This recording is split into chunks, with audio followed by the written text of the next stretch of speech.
पड़ेगा। 2011 में तो मायावती भी ले आई थी, 4 हिस्सों में बांट के भेज दिया था, दिया इन लोग का। ये सब कॉन्स्टिट्यूशन केवल कहने के लिए छोड़ दिया इन लोगों ने, नहीं तो अगर धरातल पे काम होने, अरे क्या दिक्कत है इस भारत में 100 राज्य बन जा। आज 25 करोड़ की आबादी, 30 करोड़ की भी नहीं है, 25 करोड़ की आबादी अमेरिका की है, 50 राज्य है। हमने देखा, हमने ऑपरेशन हिंडन एक कार्यक्रम चलाया जिसमें सहारनपुर से लेके गाजियाबाद नोएडा का जो अंतिम गांव इस पे हिंडन पे मोमनाथल गांव, जहाँ पे यमुना में विलय हो जाती है, वहां जाके देखा कि सभी गांवों में कैंसर, काला पीलिया, चर्म रोग, हड्डियों के रोग बहुत तेजी से बढ़ रही हैं। नमस्कार, आदाब, सत श्री अकाल। मैं इफ्तिकार चौधरी, आप देख रहे हैं अल्टीमेट ओपिनियन। आज हम सहारनपुर के गांव हलगोवा में मौजूद है और हिंडन नदी पे खड़े हुए हैं, और जो हमारे साथ मेहमान हैं वो पश्चिमांचल के अध्यक्ष हैं नितिन स्वामी जी। उनसे बातचीत करने की कोशिश करेंगे कि वो किन मुद्दों पर जो है उन्होंने आवाज़ उठाई है। काफ़ी सारे मुद्दे हैं, जैसे पश्चिमांचल का एक अलग राज्य बनाने का मुद्दा हो, चाहे स्वास्थ्य को लेकर हो, शिक्षा को लेकर हो, और AQI और WQI, जितना भी पर्यावरण की चीज़ें हैं उन पर वो अपनी बात और आवाज़ उठाते हैं, जनता के बीच जाते हैं। और सबसे पहले उनसे बात करने की कोशिश करते हैं। स्वागत है आपका नितिन स्वामी जी हमारे YouTube चैनल अल्टीमेट ओपिनियन पर। बहुत बहुत धन्यवाद भाई जी आपका भी, और अल्टीमेट जो आपका चैनल है उसका भी, क्योंकि आप समय समय पे जो है समाज के अंदर इन माध्यमों से जो है जागरूक करने का काम कर रहे हैं। जी, आज जो दौरा है, आपकी पूरी टीम है साथ में, क्या विचार लेके आए हो सहारनपुर की जमीन पर?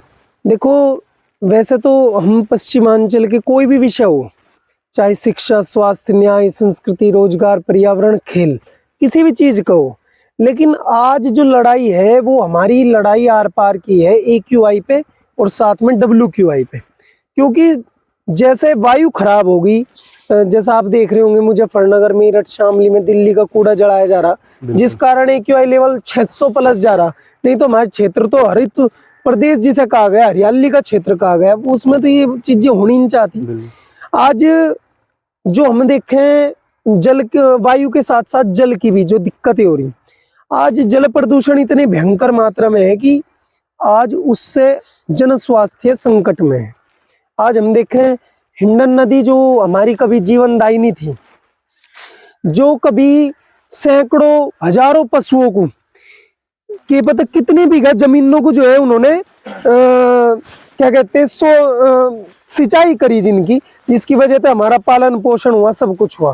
तो आज वो संकट में है, और वो संकट में है तो कहीं ना कहीं हम संकट में है, और कहीं ना कहीं नहीं, हम तो सीधे ही संकट में जा चुके। क्योंकि जहां जहां को हिंडन नदी है, हिंडन की जो सहायक नदी है, जैसे कृष्णी नदी हो, नागदेवी हो, ढमोला हो, पांवधोई हो, काली नदी हो, तमाम सारी नदियां हैं जो पश्चिमी उत्तर प्रदेश के 6 से 7 जिलों को जो है जोड़ती है, आज भी सभी की सभी संकट में है। हमने देखा, हमने ऑपरेशन हिंडन एक कार्यक्रम चलाया जिसमें सहारनपुर से लेके गाजियाबाद नोएडा का जो अंतिम गांव इस पे हिंडन पे मोमनाथल गांव, जहाँ पे यमुना में विलय हो जाती है, वहां जाके देखा कि सभी गांवों में कैंसर, काला पीलिया, चर्म रोग, हड्डियों के रोग बहुत तेजी से बढ़ रही हैं। इसका कारण है इंडस्ट्रियल वेस्ट जिस तरीके से इसमें छोड़े जा रहा, वे हैवी मेटल्स जो इसमें है, जिसकी वजह से ग्राउंड वाटर बिल्कुल खराब हो गया। और ग्राउंड वाटर खराब हो गया तो वो पानी हम ही तो पी रहे जो फिलहाल हम नलकों में, और 99% नल खराब हो चुके। नल के सारे तुम भी देखते हो क्रॉस के निशान लग रहे हैं, लेकिन आज कोई भी इस विषय पे खड़ा नहीं होने को तैयार है। जनता मरने लग रही, कोई नेता इसे ना संसद में ठाता, ना विधानसभा में ठाता, ना कहीं ठाता। जी, अब मामला है कि ये साफ कैसे होगी। सबसे पहला कर्तव्य तो हमारा ये है कि हम लोग भी पेस्टिसाइड्स का कम यूज करें। जो इस आसपास में जो खेती कर रहे भाई, बहुत तेजी से हम लोग जो है पेस्टिसाइड्स गिर रहे, एक तो वो। दूसरा, हमें जो है सरकार पे दबाव बनाना पड़ेगा, प्रशासन पे दबाव बनाना पड़ेगा, यहाँ के नेताओं पे दबाव बनाना पड़ेगा। भाई किस चीज के लिए आप वोट लेकर के जा रहे मारते? हमें जो हमारा फंडामेंटल राइट है, शुद्ध हवा, शुद्ध जल, वो ही नहीं मिल रहा, फिर फायदा क्या है? गांव के गांव में युवा जो है पलायन कर रहे, जो संपन्न फैमिली है इस पोल्यूशन की वजह से वो भी पलायन कर रही है धीरे धीरे। लेकिन ये पलायन पहाड़ों में तो दिखे लोगों को, यहाँ भी इसलिए नहीं दिखता क्योंकि जो हमारे यहाँ जनसंख्या है वो बहुत बड़ी मात्रा में है। जिस दिन यहाँ पे गांव खाली होंगे ना, जब देखना आप क्या स्थिति बनेगी। क्षेत्र इतना गंदा हो चुका कि अगर आज तभी हम हिंडन को सफाई करने में लगे तो कई साल हमें तब लगेंगे, हम ग्राउंड वाटर जब जो है साफ कर सकेंगे। लेकिन सरकार तो इसमें जैसे टंकी, हर गांव में टंकी लगी है, कुछ ना कुछ कोशिश कर रही है, लेकिन ये 2012 में डॉक्टर चंद्रवीर राणा है, दा गांव के हैं, उन्होंने सबसे पहले हिंडन का मुद्दा उठाया था और एनजीटी में केस लड़ा। एनजीटी ने ये ऑर्डर दिया कि भाई जो है आप लोग गांव में चाहे किसी भी चीज से, किसी भी माध्यम से गांव वालों को पानी अच्छा उपलब्ध करवाओ। ठीक है, करवा दिया। टंकी का कह दिया टंकी लगवा दो। अब मैं आपसे ये कहता हूँ, पहली बात तो सभी जगह सप्लाई नहीं है पूरी, और चलो हमने मान लिया सप्लाई पूरी है, वो टंकी हमारी प्यास बुझा सके, हद से हद हमारे पशुओं की प्यास बुझा सके। हाँ हाँ, मैं बता रहा हूँ एक बात, अगर हम लगा भी ले, हमारी प्यास बुझाओगी पशुओं की, भाई सिंचाई आप उस टंकी के पानी तक कर लोगे, वो तो शुद्ध पानी चाहगन है आपको। अब आप यू गंदा, यू केमिकल्स का पानी हमारी नदियों का जो है इसमें जा रहा है, और जब ये जाएगा इसे पशु घास को खाएंगे, वो घास या वो दूध जो है हम पी रहे, वो चीनी हम खा रहे, कहीं ना कहीं दिक्कतें तो है।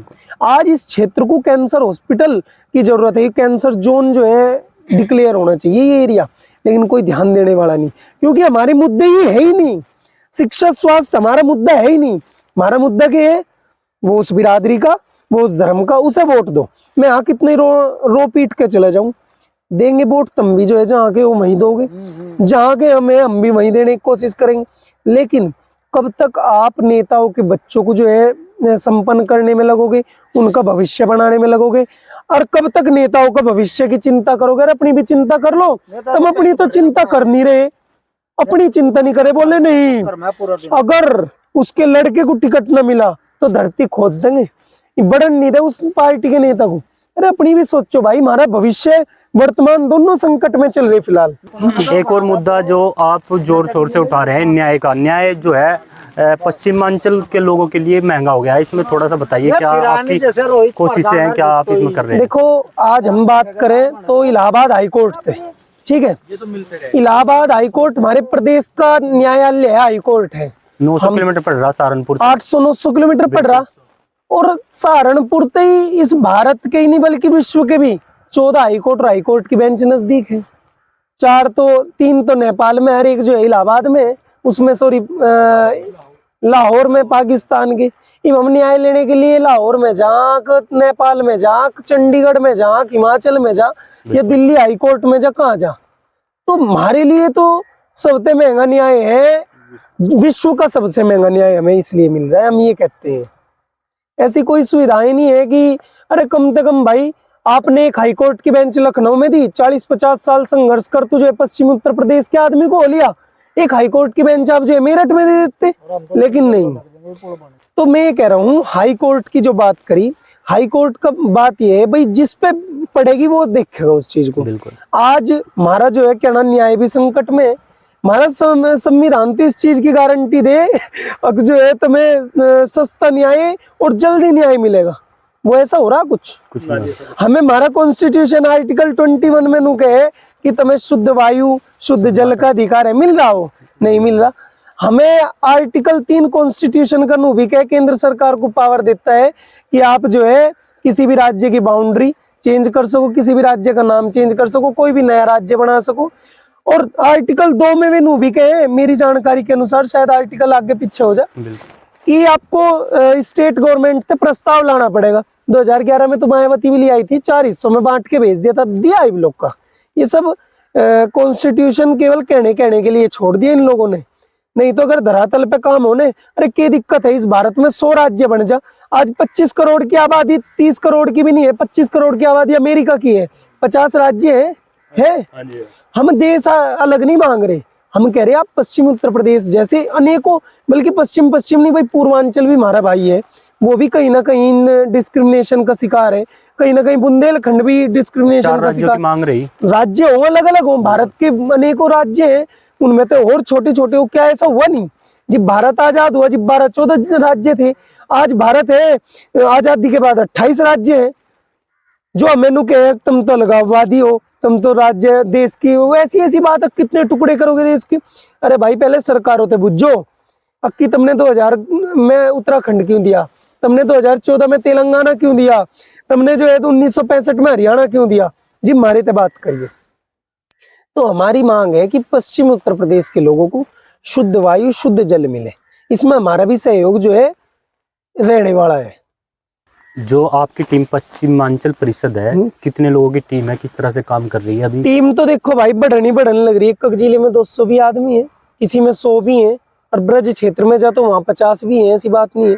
लेकिन हाँ ये है 1500 के आसपास हमारे साथ संगठन में लोग हैं वर्तमान में, 1500। जो केवल जैनवन है। अरे भी हम उन्हें कहने लगे 10-10 तो मिलानी, तो 1500 का 10 में गुणा कर लियो, कितना होगा।